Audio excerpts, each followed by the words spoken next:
Good evening, Drew. How are you doing? So there's construction at my house. Okay. There's a lot of things happening here, and you haven't been here in a while, but I found a very nice man who has been replacing the baseboards in our bedroom. He has been fixing my window trim. He has been painting my doors, and also painting a few places that I just don't want to paint. He is doing a phenomenal job. I also have people working at my house that are redoing my insulation because you know me, I love worrying about temperatures and You stuff. do. You do. Mm-hmm. Yep, computers, houses, Mm-hmm. yep, love it. Mm-hmm. Mm-hmm. So the same company that did the spray foam in my basement, they gave me a quote to come and suck up all the old insulation in my attic, air seal my attic, and then put down new blown in insulation. Today was day two. Okay. I was working in my Mm-hmm. basement Mm-hmm. when the other gentleman called down to me and said, "The insulation guys need to talk to you in your garage." Oops.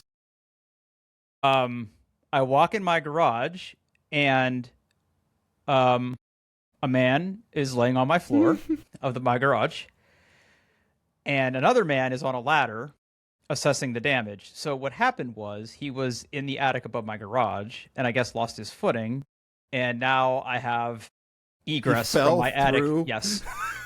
Yes. I Is, have is egress. he okay? Is he okay? He's not okay. Oh He's no. not okay. He's not He had okay. to go to the hospital. No. Yeah. No. Because like I guess like he like when he because like there's the rafters, right? Like or the joists or whatever.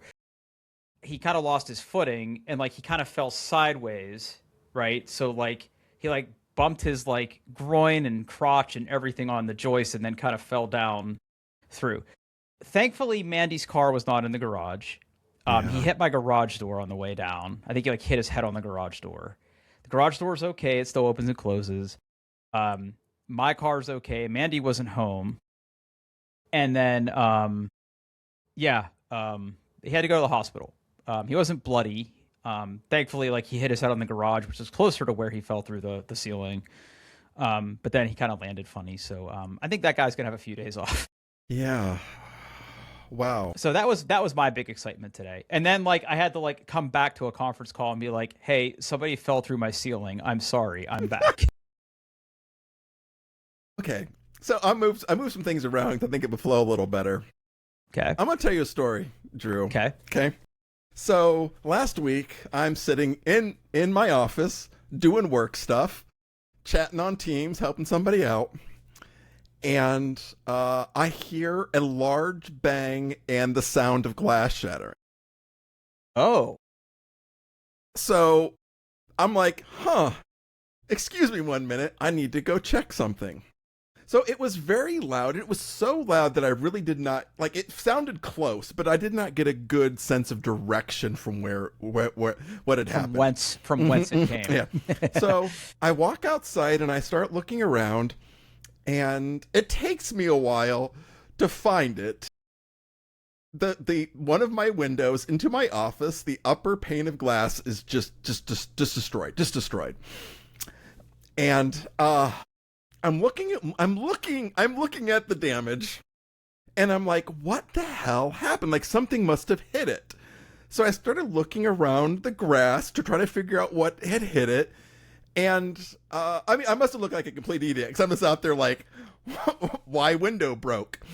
Uh, and then, unbeknownst to me, the guilty party had begun a walk of shame from their house to the back of my house and scared the living crap out of me when they Shit. basically said, "Oh, we're so sorry." So what had happened was that particular homeowner, their nephew, was hitting golf balls in the backyard. Now, it takes I believe it takes a special kind of intelligence to look around where I live, where from his backyard he could probably see 20 houses. You know, like just we don't have yards. We have little yardlets, but he just let a ball rip and it hit my window, and it broke it real darn good. Uh, So you have I'm assuming you have double pane windows. yes, it did not. It only broke the outer pane somehow. So I do not have a hole in my house, Okay. except for the fact that obviously, like, insulation, like I'm just bleeding cold air Welcome to my world. through that window. It is still broken, but I've got somebody there ordering the replacement glass, and we'll come out and replace it as soon as it is done. But yeah, Cool. well, I didn't have someone fall through my window. I also have a broken house, Drew. So Wow, man, it's crazy. yeah. Crazy stuff. Okay, so other than our broken houses, how have you been? It's been a minute. And It's- again, this is my fault. It's okay. You've been traveling. It's all good. I have been traveling a lot. Yeah. Yeah.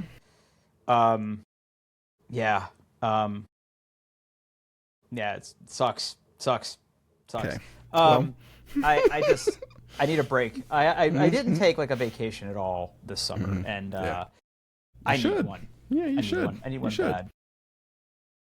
Well, speaking of awful things, Drew, we have acquired our first YouTube strike. When I saw this in the show notes, I put Okay. a thing in there that said, "Was it the gun?" Okay. So here's what happened, Drew. Okay. So yes, we did get a strike violating YouTube's firearm policy, which I have linked. Okay. Now I hope YouTube's not listening to this, or they're going to be very mad at me. Okay. We post two versions.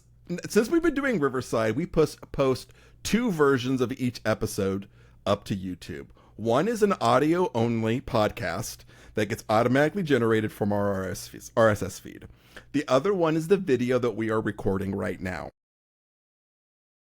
The audio version of the podcast is the one that got the strike, not the video. Interesting. I have read the policy. I refer to the transcript of what our recording was. I've even asked Claude. I believe, looking at the rules, I believe YouTube is 100% wrong in this strike. I cannot look at anything in there, in that policy. You didn't do any of those things.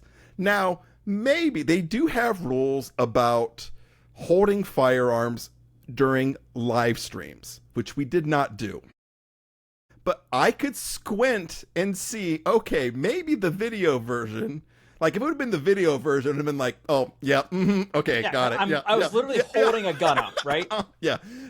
Okay. But it was the audio. Now, I have taken the video version offline just not to irate YouTube more, because I have read that if you get 2 firearm strikes in 90 days, it's bad. It's bad.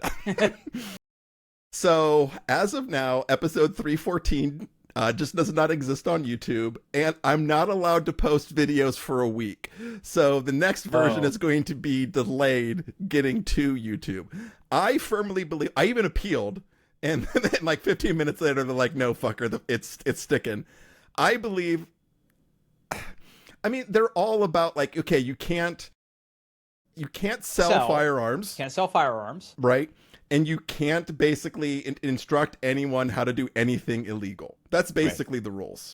Certain firearm accessories. Accessories that enable a firearm to simulate automatic fire. Accessories to convert a firearm to automatic fire, such as bump stocks, Gatling triggers, drop-in auto sears, and conversion kits. High-capacity magazines or belts carrying more than 30 rounds. Okay, so thinking back to that episode, I talked about 2 guns. Never once did we talk about any of those things. Provide instructions on manufacturing any of the following: firearms, ammunition, which we have talked about reloading on this show before, high-capacity magazines, homemade silencer suppressors, accessories that enable firearm automatic fire, accessories that can convert a firearm to automatic fire, and instructions on how to install, on how to remove certain firearm safety features, such as device that limits resistant magazine, does not include remove device to tap or disable like a gun lock. Age-restricted content. Sometimes content doesn't violate our policies. It wasn't any of those. Which I marked the video not for kids, so there's that, because It's not for it's not for you. It's not for you. It's not for anybody. It's for us. Yeah. But I reviewed it. I looked at the transcript. I even threw the transcript and everything at Claude, and they're like, "Nah, I didn't see anything." One thing it did, one thing that like it did say is YouTube does not like people say YouTube's going to give me a strike for this. Did I say that? You did. Oh. So don't. But then why didn't our YouTube, video get struck? That's exactly it. Like I can look at some of that stuff and go, it would have made sense that the video version would have gotten the strike. If that would have happened, I would have been like, yep, fine. Like it's absolutely fine. But it was the audio version. You could not see. There was no firearms in the video because it's just a picture of our stupid logo the whole time. But in the interest, like for safety, I have taken the video version of 3.14 down. I'm not allowed to put it anywhere else because apparently that's circumventing their policies. So, yeah. So, as long as we don't get 3 strikes in 90 days, we'll be okay. That means no more YouTube for us. But it has happened. We're infamous. I believe that this is a rite of passage for all YouTube creators is getting their first strike. So really, it's a celebration. We're finally getting noticed. We're finally getting noticed by the algorithm. And we got our first strike. So okay. Well, speaking of that, yeah, let's change up. Let's change this up a little more. I was just like, let's talk about firearms more and just go. Let's lean into it. But okay. Well, no. Okay. So, speaking of online content, okay. I have decided that streaming on Twitch isn't working out for me. Hey, why is that? Isn't that where all the streamers are? Yeah, but either just the way that my stream is advertised or whatever, all I get are bots. I don't get any human interaction at all. So what I decided to do is I decided to try streaming on TikTok. The Tickety Talk. Now, TikTok's interesting because I don't know if you have TikTok on your phone. I do. I scroll occasionally. Yeah. Yeah. So here's the interesting thing. Have you ever been scrolling through your feed on TikTok and you come across a live stream? I have. Yes. So it's interesting. The TikTok algorithm just mixes in people's content and their live streams. So in a given hour and a half, 2-hour session, I might have hundreds of unique viewers. Some stick around, some don't. Now, again, TikTok's algorithm is really interesting because like it knows what game you're playing. It knows what hashtags you put on your feed. It knows who your followers are. It's really good at getting people who, like I've been streaming Escape from Tarkov on there, and it's really good at getting people who like Escape from Tarkov to come to your feed. One thing that I have learned is that people are really fascinated by my baldness. Okay. Yeah. Okay. People were willing to pay me money to put a plunger to see if it would stick to my head. First of all, I don't hate it. Okay. I mean, I don't hate it. All right. I gotta. If I see one of these, I'm definitely gonna join. So, yeah, I think you follow me on TikTok. I do. Yeah. So you might end up there. I only stream for a couple hours a day at night, so I'm not on there all the time. It's not my job.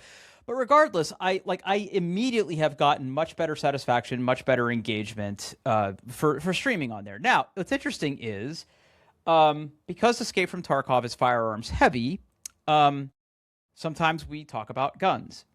And one day I held up my Glock on stream to be like, hey, I just bought this Glock. And within 10 minutes of me doing that, I got a message pop up on the TikTok studio. It's like, your stream has been restricted. Like, yeah. So you're just getting banned from all the platforms. I'm getting kicked off every platform.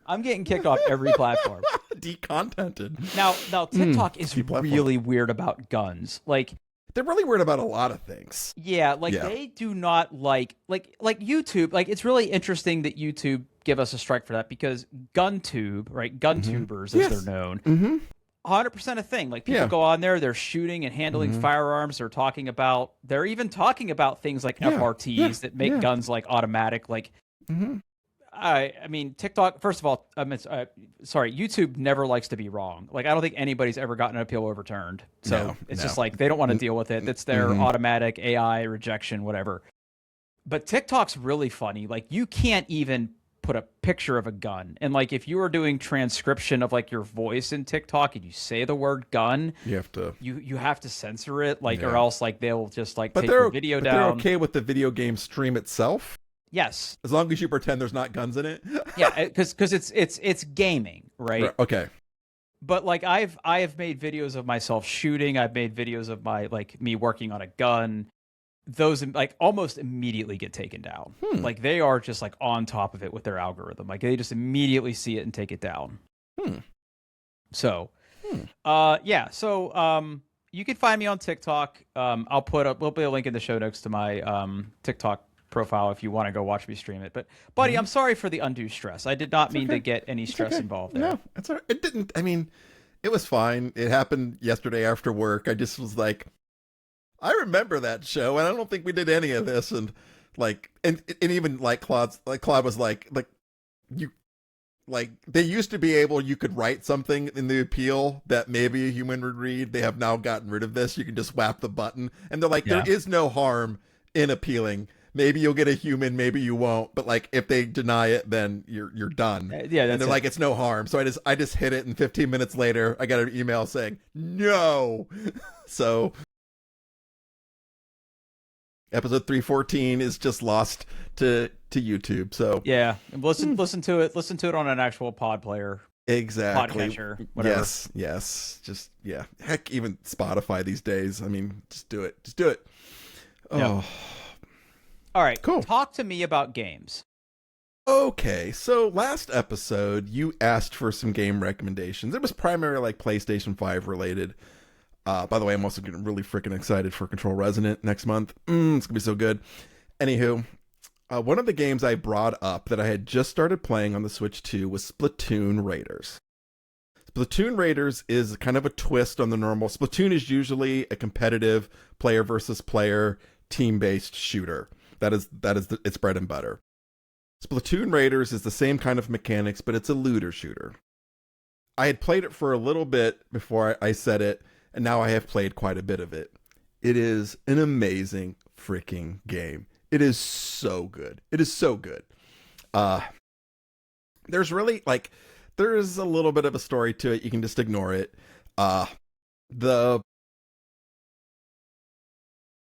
The variety of builds you can make, the different strategies you can approach, the way that it changes up the levels, that you will hit levels where you really need to think about your loadout and try something different because your loadout just may not be good for the type of enemies you are facing.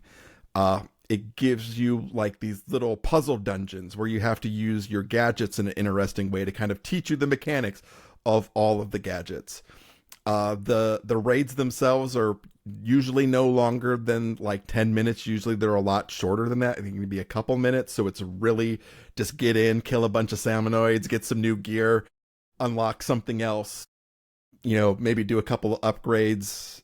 It's got just a really good loop. I think I'm on the final boss, or I tried it once and I got my butt kicked, so I really need to step back and go, okay, what do I need? Like, okay, there's some platforming puzzles in here, so maybe I need to pick a gadget that helps me get past those a little better, and and be able to survive, have a little bit more survivability. It's like I think it's a $50 game, which in these days and age is not a full price for a game. No. I don't know if it's worth buying a Switch 2, but if you have one, you could do a lot worse in this game. It is a lot of fun. It's bright, it's colorful, it's fast. It does not hesitate to throw just an absolute bonkers numbers of enemies on the screen at once, and yet the Switch 2 just handles it flawlessly at very locked 60 frames a second all the time. I don't know what resolution it runs at, whatever, but I've played it for quite a bit for the last couple of weeks. Almost beat it, I think. I will probably continue to play it after I beat it. Apparently, there's some decent endgame stuff.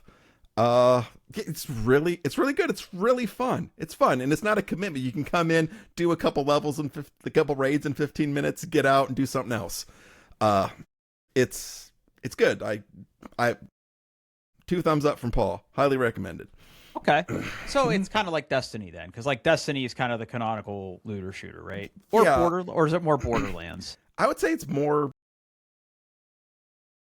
Probably more Borderlands, honestly. Okay. But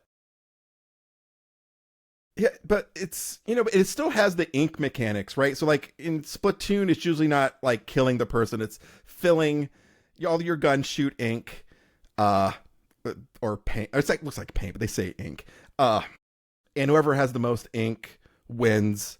Well, in the game, like you produce one color ink, all the bad guys produce another color. You move slower in the other color ink. You only reload and heal in your color ink. So like not only do you have to defeat the bad guys, you have to make sure that you're not getting like trapped in an enemy ink color if you need to do a quick evade. There's basically like 3 different tanks, which are basically like your class. So do you want to be like ranged, melee, or there's one that's like tactical, which is like gadgets. There are gadgets you can equip that are based off your tank. So like if you're doing like the close up tank, there's like an axe or like things that spin around you that hurt. If the tactical one, you can drop down like basically like turrets and things like that. And there's 5 different gadgets per tank, and you upgrade them as you use them, so that you can kind of, as you get higher end, you can start mixing matching gadgets from other tanks and get really interesting builds. It's really good progression, really good loop. It never, even if you fail on something, you haven't wasted that much time. Like I said, at most a raid would be like 10 minutes long.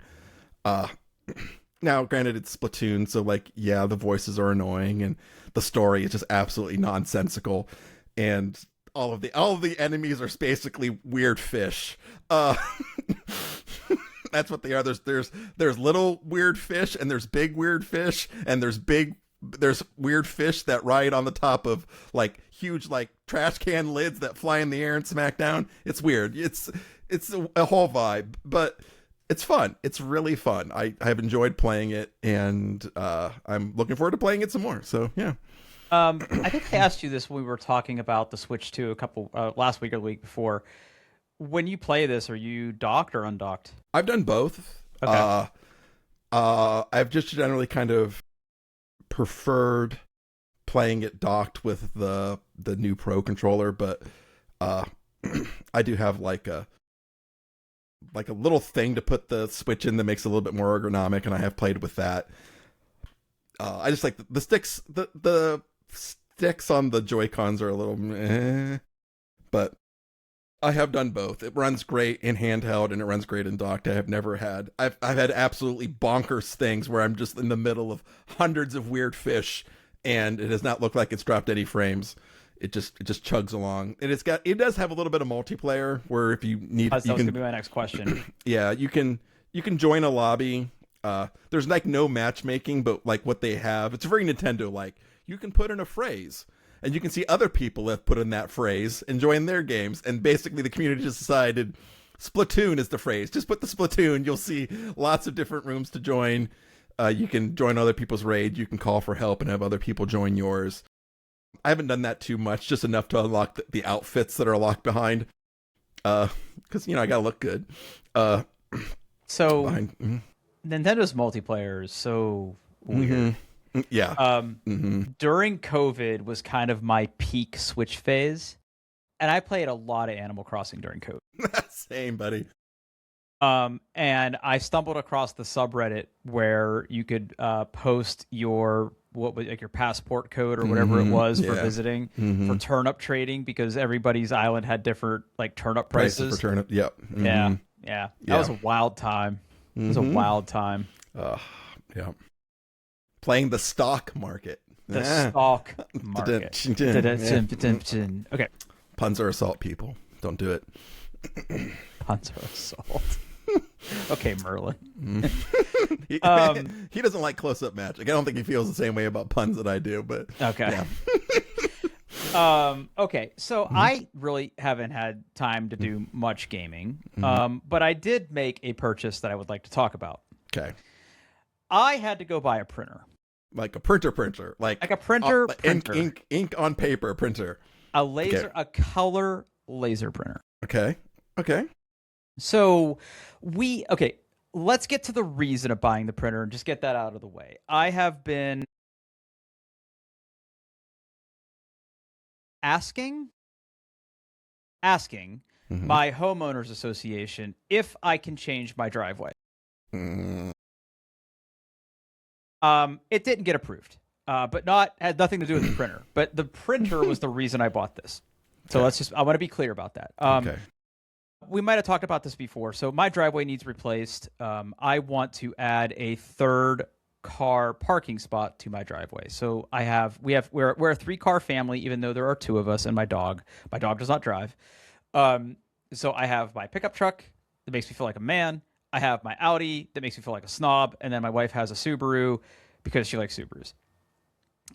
But that means that my truck is constantly in front of one of those cars. I do not like parking on the street. I am not a person who enjoys parking on the street.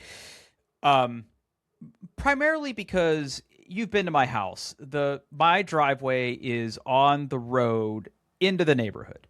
Yep, so lots of traffic in and out. Lots and lots of traffic. And while that road is wide, it is a pain in the ass if you are turning off of the main road into my neighborhood or trying to leave. I don't want to be that guy.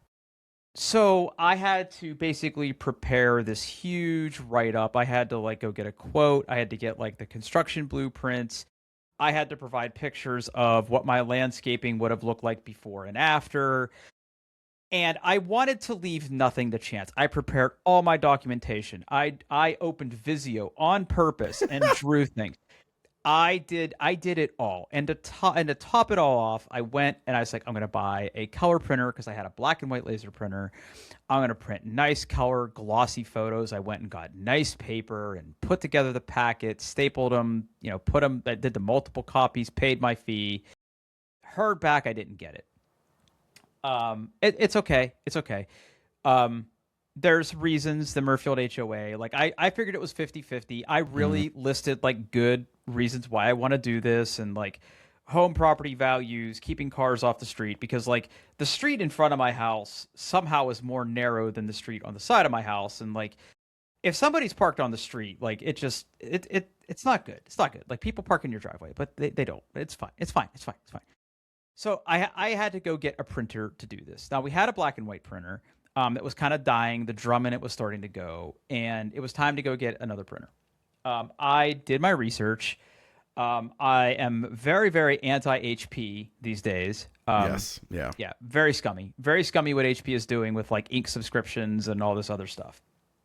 So really what it came down to is getting a Canon or a Brother. Okay. I've owned Canon printers before. They were fine. They were fine. I remember the first true wireless printer that I ever had was a Canon printer. They were one of the first companies that really jumped on the AirPrint bandwagon, and I just remember that it worked and it was fine.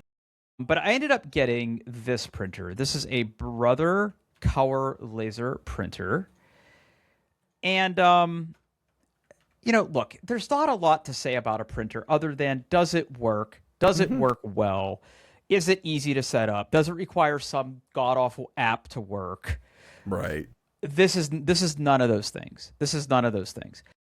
It is a very, very standard color laser printer that prints at a reasonable rate. It's an all-in-one, so it has a scanner. You could hook it up and use it as a fax machine if your house is even still wired for that. Exactly. Yeah.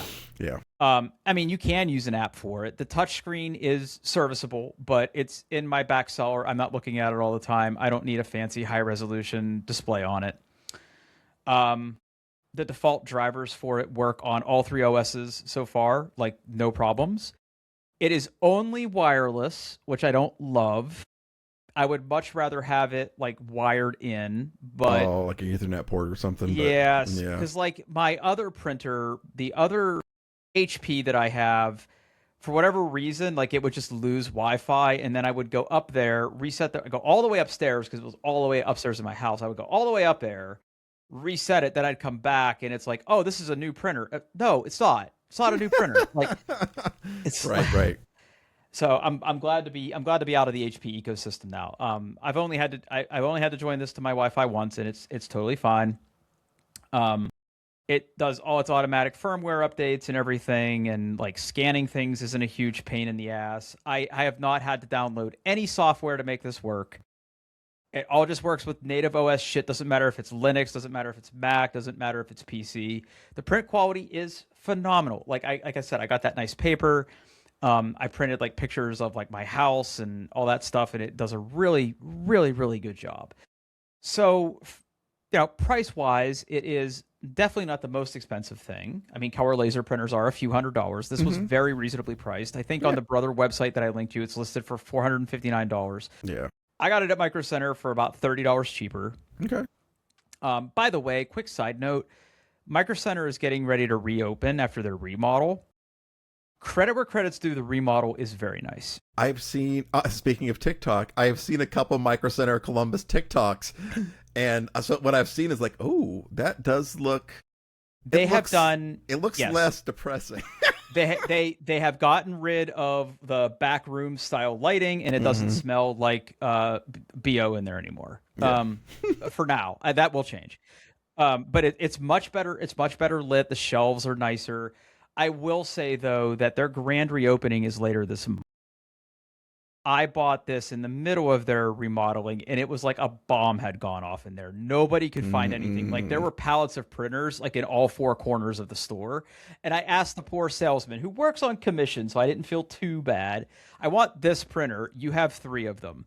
I think he had to look on the roof. Like, I don't know, I don't know where he had to go to get it, but everything was out of place. But they're getting their shit together now, and it's fine. It's fine. So do I like this printer? First of all, I don't know as a society if we need printers anymore. Yeah, we kind of still do for some things. Yeah, especially as having spouse or educator, sometimes they just want to print stuff. Ding ding ding ding ding ding ding ding ding. Right? Yeah. So yes, you could do a lot worse than this printer. I think this is a perfectly serviceable printer. I think Brother makes totally fine printers. Yeah, they're I've heard really good things about them. Yeah. They're very easy to service. Their toner is not crazy expensive. I mean, the color toner drums are pricey. Like, you will spend money if you need a specific color. And the ones that it come with, like, I think I can print a couple hundred pages of color, but I think I've printed 30 pages since I bought this thing a month ago, and I haven't printed since.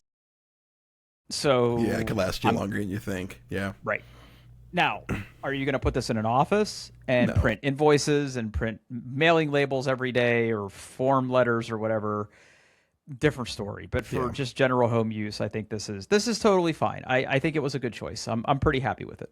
Yeah. Excellent. Yep. So, speaking of YouTube strikes, I do want to talk about some news that might interest some of our listeners. So, you have heard me talk on this podcast a lot about buying certain firearms and things that require extra permission from the federal government. Mm-hmm. Okay. So, as of today, there has been an injunction in federal court that has ruled certain portions of the National Firearms Act unconstitutional. Okay. So let's talk about that, because this is a really interesting time that if you've ever thought about buying a suppressor, making a short-barreled rifle, this is a very, very interesting time. Now, I'm going to preface this by saying I'm not a lawyer. Not a lawyer. So let's talk about what happened. So last year, when the big, beautiful bill passed, there was a provision in there, or whatever they call it, like a amendment or some shit. Amendment, whatever, that eliminated the federal tax on NFA items. So once upon a time, if you wanted to buy a suppressor, not only did you have to do paperwork and send it to the government, not only did you have to pay money for said item, You had to buy the you stamp, right? you had to buy a tax stamp Tax stamp. per That's, yeah. item, and it was $200. Okay. Now, why was that? So the reason for that is that the tax represented Congress's authority to limit the Second Amendment in this case. Is essentially what it came down to. The fact that there was a congressionally approved tax associated to it meant that it could enforce this rule federally. So when Big Orange Man did Big Beautiful Bill, there was a thing in there that eliminated the tax. That opened the door to some really interesting lawsuits, basically arguing that without the tax, there's no way to enforce this anymore. Okay. Okay. So there were several lawsuits. Like, people have been challenging the National Firearms Act for decades and not getting anywhere. However, there was a suit that was brought by a company called Silencer Shop. Now, Silencer Shop is really interesting, and I actually like Silencer Shop. Because the federal government has these requirements, there's like been a cottage industry that has spun up in the internet age to make this process simple. In the old days, you would have to print out all these forms, fill them out, mail them in, mail in your check, go get your fingerprints like on an official like fingerprint card, attach that to it, send a separate letter to your local law enforcement officer because you have like a duty to notify in certain circumstances. Like, it was just a lot of work. So companies like Silencer Shop basically automated this, where they now have a way to sell you a suppressor, automatically generate online PDFs of your application that you then review with them and sign electronically. They then submit that paperwork to the ATF electronically. You get an email saying it's been submitted, and then when the process finishes, you get an email saying it's done. Then you're allowed to go pick up your suppressor from a local dealer. Okay? And that's a Smart. perfectly Yeah. good way to do it. And Yeah. they have evolved their platform. Now, like, you don't even have, like, before you had to like coordinate with the local dealer. So like, if I buy a suppressor online, they ship it to one of their local dealers. Like, there's a gun store up in Delaware, Ohio that I go to. They're like a platinum Silencer Shop partner or whatever. So like, they have a kiosk. So like, if you're just getting and you want to like get your fingerprints done for free, like, they have all that stuff there. So before, you'd have to like coordinate with the store about like, okay, we need to review this. We're going to like go to the website together. And they would do this like really interesting online screen sharing session where like the dealer was driving and you were there, and they would say, okay, enter your PIN in this field. Mm-hmm. And then like they enter their PIN, which like unlocks the submission process, right? You don't even have to do that anymore. Like, they've completely like streamlined it. I mean, APIs, like, how do they even work, right? Right. So now, with this federal injunction, they basically gave the federal government so many days to appeal. They didn't. So now there's an interesting scenario where there are certain parties that are no longer subject to the NFA. Now, this is where it gets a little bit confusing. So, like, for example, Silencer Shop was one of the plaintiffs in this suit. Mm-hmm. So, theoretically, if you are or will be in the future a Silencer Shop customer, you can go online, buy a suppressor, and they can just fucking mail it to you. Okay. Unless you live in certain states where there is a state requirement for NFA paperwork, which, ta-da, Ohio is. Ohio is. Okay. Yep. There are, I think... Let's see. I had this up the other day. Let's see if I still have it open. I think I do. Let's see. Yeah, there are 27 states that if you buy a suppressor in the store, you can basically walk out the same day. So basically, it's all the states you would think, right? Yeah. Mostly southern states. Although there's also states on there like Maine, which is interesting. Virginia, which is really wild to me that they would let that happen. But everything else is like South and West. Maryland is also an interesting one that you can now do it. Okay. Ohio is not. So basically, there are 15 states that you still require a Form 4 on file. So, like, I still have to do this. And I actually have a suppressor that I purchased not too long ago that I'm still waiting on. But you no longer have to pay the $200. I haven't had to pay that forever. Yeah, right? I haven't had to pay that since the start of the year. And the same goes for like creating short-barreled rifles and all that other stuff. So like Ohio, Pennsylvania, Washington, Wisconsin, and some southern states too, which is really interesting, like Mississippi, Nevada, like those all still require it. And then there are still states to this day, like there's 8 states in the union that like suppressors are illegal. Like it's a state law, like you can't own a suppressor. And they're the ones you think, right? So like New York, New Jersey, Illinois, Delaware, California, Rhode Island, Massachusetts, like those are just like you just can't have in those states, which is whatever. So this is interesting. So now the door is open to now challenging state authority on this stuff. And that's where it's going to get really interesting. Look, I'm a gun enthusiast. I wouldn't necessarily say I'm a gun nut. But I do think that owning suppressors makes shooting a way better experience. Like just a way better experience to where like I don't like to shoot without it anymore. And I think it should be easier to own suppressors. They're already kind of expensive. Like you're going to spend anywhere from $6 to $12 to maybe even more, hundreds of dollars to own one. There's a lot of engineering behind those things. Plus, plus the time and energy of modifying your firearm to accept a suppressor. Like you can't discount that. So, you know, the fact that like I could understand the desire to put like short-barreled rifles, short-barreled shotguns because they're concealable. You're actually physically modifying a firearm at that case, whereas suppressor is literally just a tube with some baffles in it. So it's just like I have mixed feelings about it. Now, you have some people out there that want to go after the whole hog NFA, right? Like they think the whole NFA should be gone, like Form 1s, Form 4s, like machine guns, bring it all back, like fucking go crazy, right? I don't know how I feel about all that, but I do know that if you're interested in getting a suppressor, and now you live in a state where this is now unconstitutional and there's no state law, like we're going to see a huge run on suppressors, which is cool. You should go get one. Like if you enjoy shooting at all and you live in a state where you can make this happen easily, you should go do it. I'm fully endorsing you to go do that.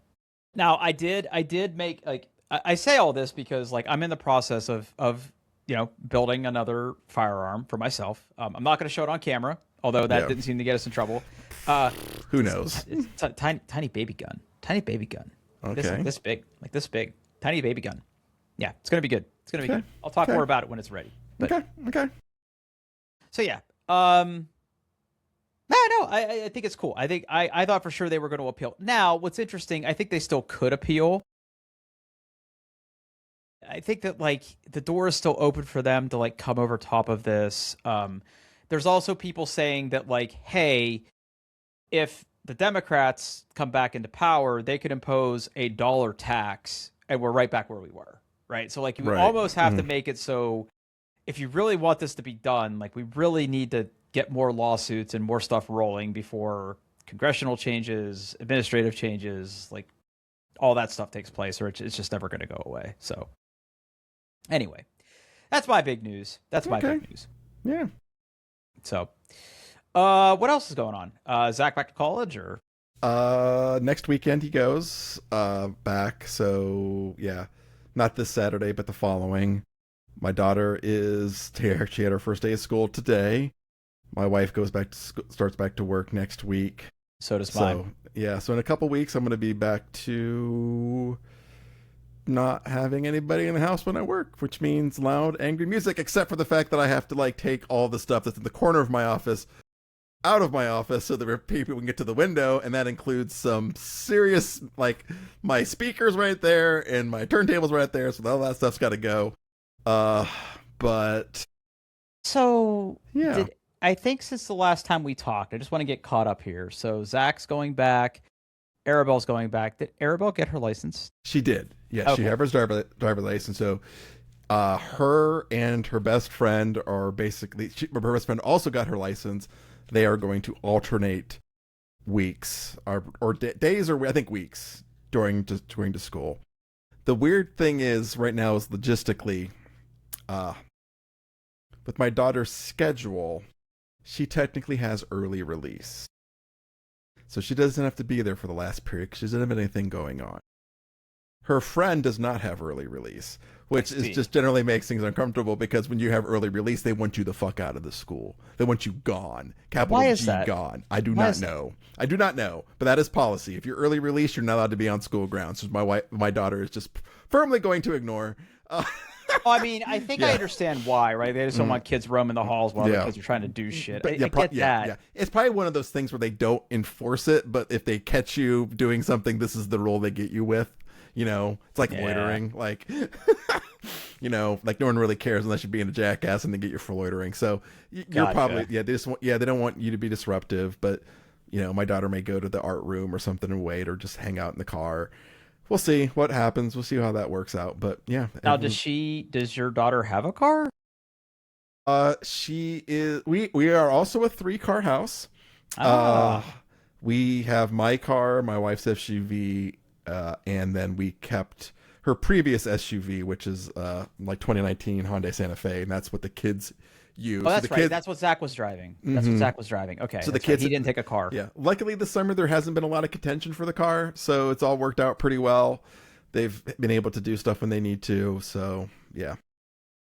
Okay. Yeah, so that's next Saturday. But then again, it's one of those things where moving Zach back to college, I probably won't go again. The car is going to be full. Parking's going to be absolutely bonkers. They really just want to get you in and out. So it's much more important for my wife to go than me. So I'll let her go. And yeah. Now, is he in a dorm again, or is he off campus? He's in a dorm. Ohio University wants you to either be with your parents or guardians, or in a dorm for your first 2 years.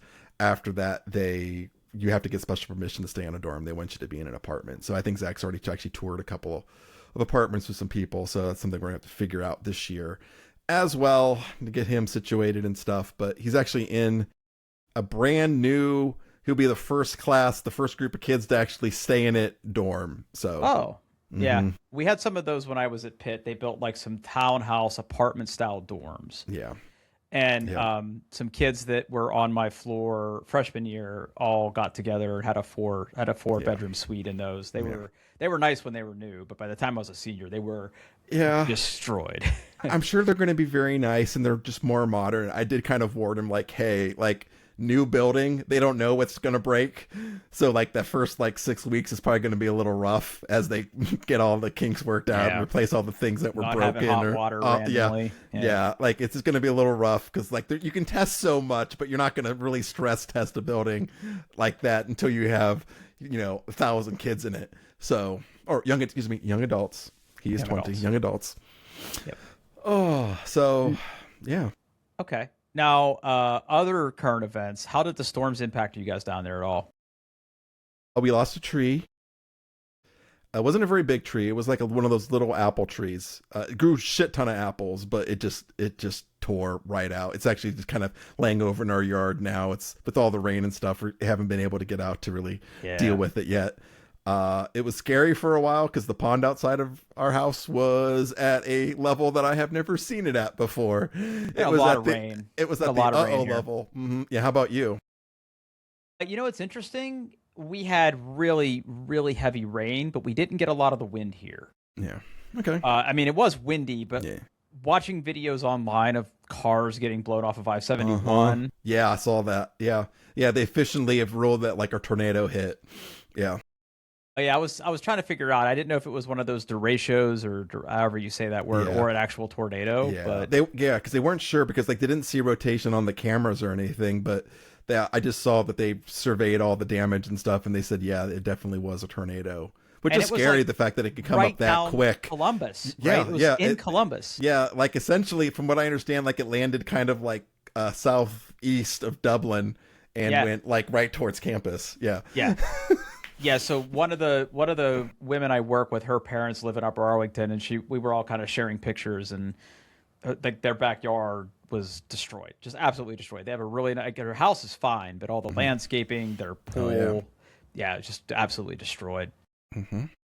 And it was interesting because it almost seemed like watching the radar that the storm came in and it just kind of got more powerful. Like as soon as it hit Columbus, like it was just like crazy. It was scary. It was real scary. It was not. Yeah. Did you lose power or anything? Or we did not. We didn't either. We had it like dip once and then it just stayed, which I was really surprised that was the case. We did have a little bit of hail overnight. But all in all things considered, I think it did break some more broken glass loose from my window. I need to go out there and pick up glass. That was before that. Oh, it was. Oh, yeah. shit. Okay. So Yeah. did you have to put anything over it? They said I really didn't need to. It really just be to like keep like some visible moisture up, because basically they said like end of the day that whole piece is just going to go and get replaced. So they're like, you don't need, like if it was in the winter and I was losing heat, they may say like you may want to do just put up some plastic on for insulation. But okay, yeah, for this I don't think I really. I mean it looks like shit, but yeah. Oh. Well, yeah, buddy, I think that's a podcast. I think we did it. Yeah. Yep. We'll be back to a regular schedule here soon, I promise. Okay. Excellent. Yep. Yeah, doingthebest.com. You can find all of the show notes there, except, well, don't go to YouTube, episode 314. And hey, thanks for listening.